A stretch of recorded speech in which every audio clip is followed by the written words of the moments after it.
Hello again and welcome to Black and Gold Training Camp, getting you set for everything Pittsburgh Steelers football in 2024. I'm Jack Hillgrove. And I'm Jamie Baker. This is a very new look team here in 2024, and they've spent the last few weeks getting to know each other in Latrobe. The players and coaches moved into their dorm rooms at Rooney Hall ahead of the first practice in late July. Coming to the Steelers for the first time in his career, the quarterback expected to be the starter, Russell Wilson. He mentioned how excited he is to get going and expand upon what they've done so far this offseason and see where this new offense under a new offensive coordinator can go. It's just a plethora of guys that can make plays. I'm excited for Najee Harris and Jalen too. Those guys kept coming out of the backfield, those guys running downhill. And it all starts with offensive line, those guys up front. I mean, we've had a really good offseason up front. I'm excited about that too. Some of the younger additions too, those guys got to work for it every day. And so it's all of us together. It's all hands on deck, and we're excited about that. I think he's done a great job. He's a challenging guy to go against. He's very calm and collected at the line of scrimmage, so you can't show too early. Just a guy that seems very calm and steady, never too high, never too low, and just loves to compete. So I'm happy he's with us. He likes to work. I just think that is a really good place to begin. He's highly conditioned. He brings a unique approach to the weight room, maybe for a guy that plays his position. There's a lot of interesting things about him in terms of his appetite for work that's really attractive. Wilson did not end up practicing in the first few days of camp, which gave another guy in the QB room some space to shine. As Wilson dealt with calf tightness, head coach Mike Tomlin made the call to keep him off the field for a few days. So the bulk of the first team reps on offense went to former Ohio State standout Justin Fields. Fields was selected by Chicago with the 11th overall pick back in 2021. In 28 career starts with the Bears, Fields has over 6,600 yards passing, over 2,200 yards running, and 54 total touchdowns. Fields is expected to be the backup this year, but said he's not taking any first-team reps for granted. I was definitely trying to take advantage of each and every rep that I got today. And, like I said, just looking forward to getting better tomorrow. It was an awesome opportunity for Justin and a challenge for our offensive unit to deal with a little adversity at the outset. We all like to start with great fluidity and clean, but, man, football isn't always like that. And so, really, I looked at it as a good thing for a collective, a challenge for the offensive unit. Wilson ended up being held out of practice until the following Tuesday before joining the team in full.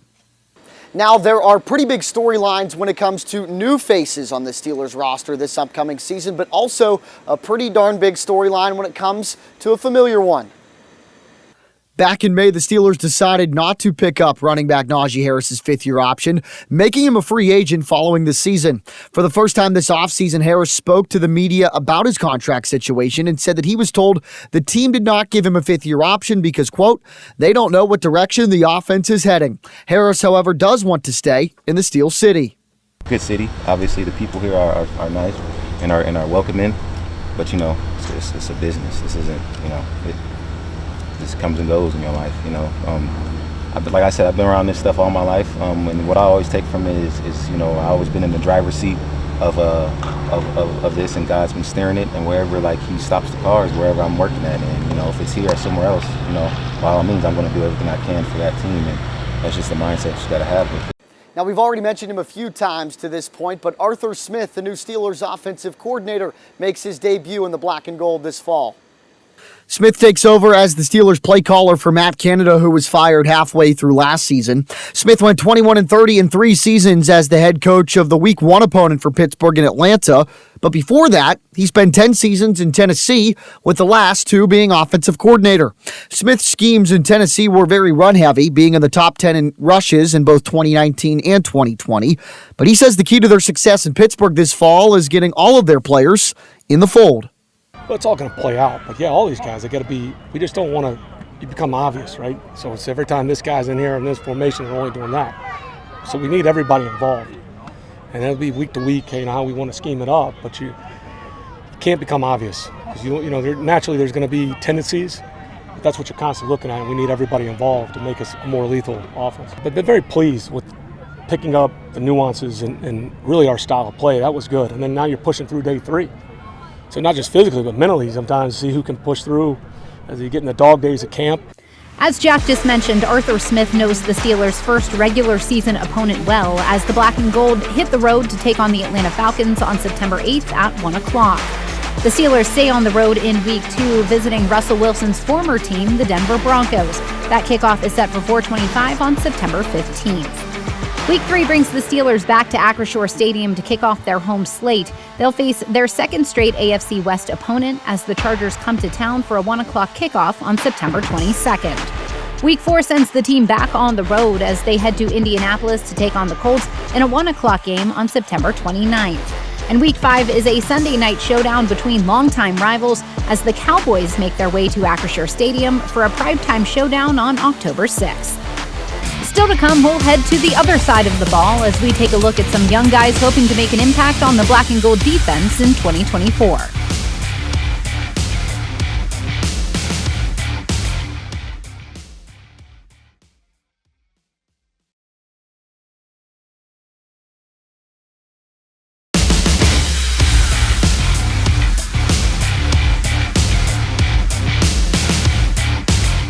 Early on in camp, Mike Tomlin called the tape gold when it comes to evaluating what this team can offer this season, and that especially true for the outside linebackers, one of which got some valuable advice from a former Pittsburgh Steeler.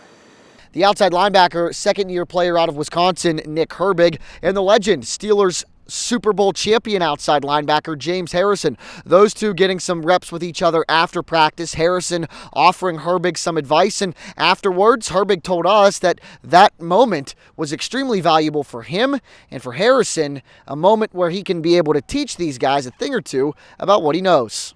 Yeah, I mean, he's just basically just talking about how he went about his business, how he got so successful. Just trying to give me little tips and pointers about the little things. You know, it wasn't nothing crazy. It's just little things that I could do and implement in my game. I feel like you kind of got to ask him questions, pick his brain. You know, ask him little things about pass rush and about just playing football in general. You know, Herbig is an example of our expectations for year 2 guys. He showed some flashes a year ago. Obviously, he was a capable teamer. We're just into him developing all components of his game and being varsity in all areas. And I think honestly is a great asset for any of us. It's a move that's very difficult to learn, but once he's made so many sacks off of that one move that he has, and then a couple counters as well. So if Nick can be a young guy and try to learn from a James Harrison, a guy that's going to be a Hall of Famer, why wouldn't he try to soak up as much information as possible from him? And it's so cool that Debo is willing to spend his time teaching his moves to us as well. Quarterback Russell Wilson continuing to work back to full participation. Here supporting the presumed starting quarterback of the Steelers, his wife, Grammy award-winning recording artist Sierra. When you talk about the Steelers defense, you're usually referring to guys like TJ Watt, Cam Hayward, Alex Highsmith, or even Minkah Fitzpatrick. But there are a few younger guys heading into their second years that are looking to be a little more impactful. Joey Porter Jr. and Keanu Benton both made some noise as rookies last year. Porter Jr. started 11 games as a rookie, had 1 interception and 47 total tackles. He's expected to be the top corner opposite of newcomer Dante Jackson. Up front, Benton started 9 of 17 games in 2023, had a sack, a tackle for loss, and 8 quarterback hits. Both say they're ready for more responsibilities in year 2. We got a lot of young guys coming in. And they're kind of looking for me for answers and questions, and I was doing the same thing last year. So just stepping up as a leader and being more of a voice in our room. At the end of the day, I'm not going to be young forever. I'm not going to be a rookie forever. So eventually I got to take that step, and why not do it now? The Steelers also drafted linebacker Peyton Wilson out of NC State in April to add to that linebacking core. I mean, it's kind of cool. It's a little cheesy to say, but, playing right beside 2 of the best linebackers in the game, Patrick Queen probably being one of the best, if not the best, and then E-Rob being up there, being in the league for 10 years, just the knowledge and just the natural instincts that those guys have and just the little information that they're able to give me. I'm like a sponge just soaking it up. As far as additions go on this defense, the biggest one the Steelers made this offseason was at inside linebacker with All-Pro and Pro Bowler Patrick Queen. He comes to Pittsburgh after 4 seasons with division rival Baltimore. Queen signed a 3-year deal with the Steelers worth $41 million and will be paired at inside linebacker with Landon Roberts, who's coming off of a stellar first season in Pittsburgh in 2023. The two together have already proven to be a physical tandem and haven't been shying away from the trash talk in camp. It's amazing to see, guys that just welcome them in, and just know the game so well already, and just continue to try to get better every day. That's the biggest thing. As long as everybody in the room has the same mindset and we all on the same page, there's nothing that can stop us. So we just got to all stay healthy, stay in the playbook, and we'll be fine. The guys in the room, we kind of we kind of just look at it as, getting to learn each other. We in OTAs, man, we had a good time together. I think we just added Tyler and whatnot to the fold. And, to be honest, we kind of don't look at, what's been going on in the past. We kind of just handle what's in the present and stuff like that because, that's just what we got to do for the Pittsburgh Steelers and whatnot. We're going to just leave that up to the fan base and you guys. The Steelers' secondary was also bolstered in free agency, especially at safety, with former Raven, Lion, and Dolphin Deshaun Elliott. Elliott signed a 2-year deal worth $6 million with the Steelers after starting in 15 games a year ago for Miami, racking up 82 tackles and 1 interception. Elliott will likely play alongside star Steelers safety Minkah Fitzpatrick, and the two have already built up a chemistry in camp that fans can be excited to see hit the field this fall. Yeah, he's a versatile guy. He has a lot of experience. He started some years at strong safety. He started, I think, last year and the year before that at free. So he's able to play at a high level at both positions. And, wherever we put him, he's able to compete. Yeah, I'm a versatile guy, and I know those last 6 weeks with that break we had, I honed my craft even more to be able to be ready for this. So, I'm going to be ready for the season no matter what, no matter where they put me. I'm here just to help my defense out, help Minkah out, and just see how great we can be as a defense. Let's head back to the schedule now and take a look at weeks 6 through 9. For the second straight year, the Black and Gold will head to Sin City to take on the Raiders. This is a mid-afternoon kick, start time 4:05 on October the 13th from Allegiant Stadium. The Steelers are back in prime time for Week 7 as they welcome Aaron Rodgers and the New York Jets to town October 20th for an 8:20 start time. Pittsburgh wraps up in October with no early starts with a Monday night game at Acrisure Stadium. The New York Football Giants are coming to town on Monday, October the 28th for Monday Night Football. That leads into a bye week before the Steelers get back into early afternoon games. The Black and Gold hit the field to take on the Washington Commanders on November 10th. That's a 1 o'clock kickoff from our nation's capital. Still to come, we'll take a look at the newest names entering the Hall of Honor in 2024, and they're definitely guys you're going to know.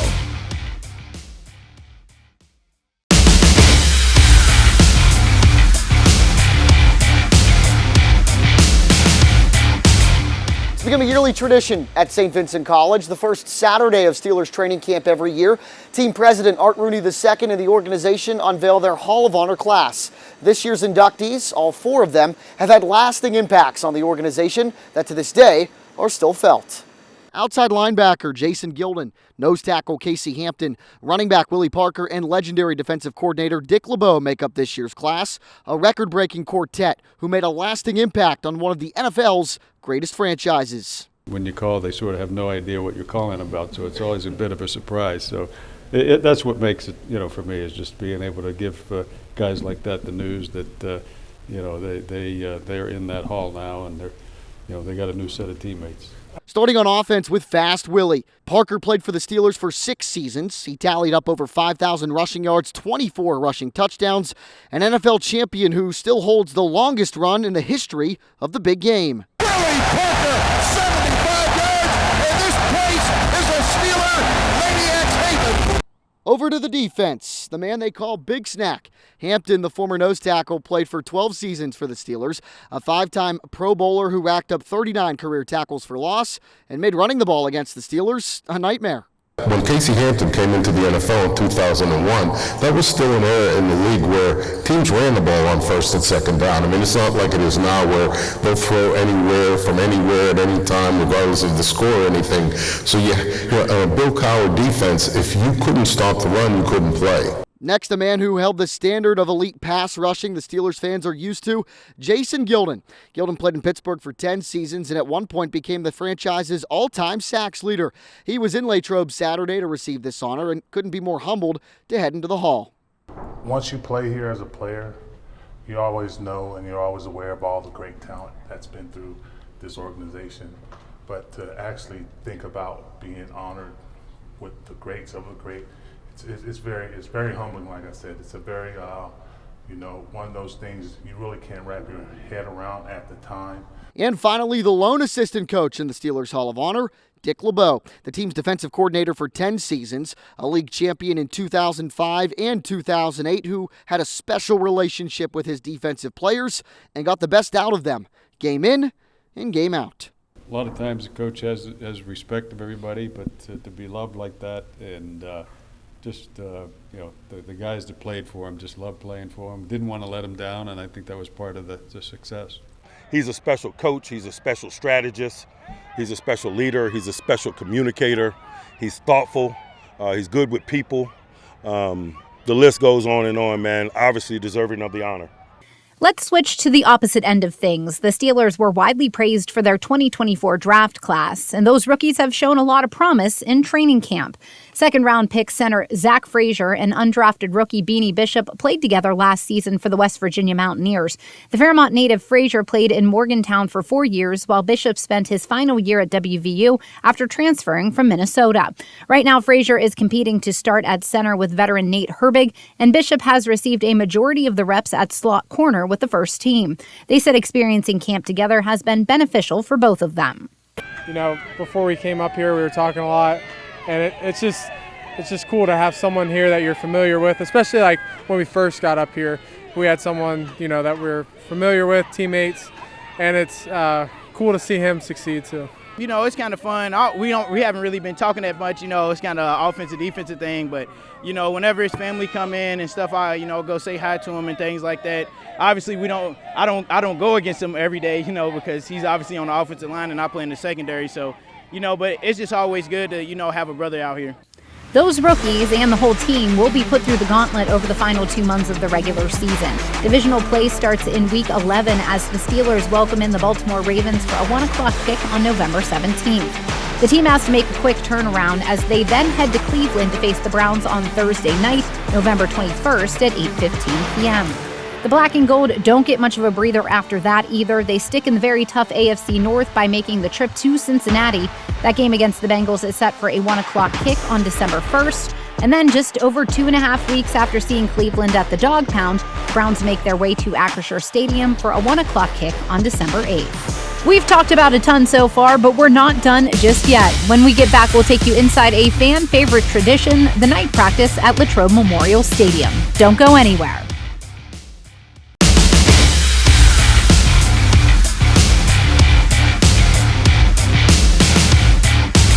And another yearly tradition at Steelers training camp, the Friday Night Lights practice. This year, it definitely lived up to expectation. 12,000 plus fans from 38 states and 5 countries, all to cheer on the Steelers ahead of the 2024 season. I've never experienced anything like this with in the NFL. You know, this took me back to collegiate school versus Godwin High School back in the day. So this was pretty cool. Man, just can't say enough about this atmosphere tonight. We really appreciate the relationship that we have with this community. We appreciate their support. Hopefully we showed that with our efforts tonight, man. We had a high-intensity practice. And that very much the case tonight in backs on backers. Najee Harris and Patrick Queen with a pair of very physical and competitive reps against each other, those two splitting. The same could be said for Landon Roberts and Jalen Warren. But after practice, Tomlin very complimentary of what he called the top 2 backs. Naj and Jalen, they set the tone for the drill, man. That's a drill that's advantage linebackers, obviously. But when you got some strong-minded runners, man, it makes it highly competitive. And those two in particular don't run from the fight, they run to the fight. I respect it. The vibes at Latrobe Memorial Stadium tonight filled with joy and excitement for the Pittsburgh Steelers in 2024. A feeling that Russell Wilson, despite not being on the team until this year, has felt before. You know, it's a worldwide brand. You know, I think in terms of Steeler Nation, just the Pittsburgh Steelers. Every time I go to Mexico, every time you go international, I played in London, quite a bit. That's what this is what the Rooneys have done. And the great head coaches.